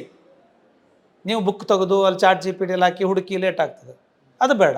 ನಾನು ಲೈವಲ್ಲೇ ಇರ್ತೀನಿ, ನಿಮ್ಗೇನು ಬೇಕು ಕೇಳಿ. ಬಿಕಾಸ್ ನಾಳೆ ನನ್ನ ಮಗ ಇದ್ದರೂ ಅದನ್ನೇ ಮಾಡ್ತಿದ್ದೆ ನಾನು. ಅವರು ನನ್ನ ಮಕ್ಕಳೇ, ಅವ್ರು ಕೊಟ್ಟಿದ್ದ ಅನ್ನನೇ ನಾನು ಇವತ್ತು ತಿಂತಾ ಇರೋದು. ಅವರೊಂದು ಫೀಸ್ ಕೊಟ್ಟರು, ಅದೇ ಅನ್ನನೇ ನಾನು ಇವತ್ತು ತಿಂತಾ ಇದ್ದೀನಿ, ಅದರಲ್ಲೇ ಬಾಡಿಗೆ ಕಟ್ತಾ ಇದ್ದೀನಿ. ಆ ಋಣ ಬೇಡವಾ ಸರ್ ಒಂದು ಮನುಷ್ಯನಿಗೆ? ಸೊ ಅವ್ರು ಯಾವ್ದು ನಂಬ್ಕೊಂಡು ಬಂದಿದ್ದಾರೋ ಆ ನಂಬಿಕೆಗೆ ದ್ರೋಹ ಮಾಡಬೇಡಿ, ಆ ನಂಬಿಕೆಯನ್ನು ಉಳಿಸ್ಕೊಡಿ. ನಮ್ಮ ದೇಶನೂ ಕಟ್ಟದಂಗೆ ಆಗುತ್ತೆ, ರ್ಯಾಂಕು ಕೊಟ್ಟಂಗೆ ಆಗುತ್ತೆ, ಯಾವುದೋ ಒಂದು ಬಡವನ ಕಣ್ಣೀರು ಒರೆಸ್ದಂಗೂ ಆಗ್ತದಲ್ವ ಸರ್.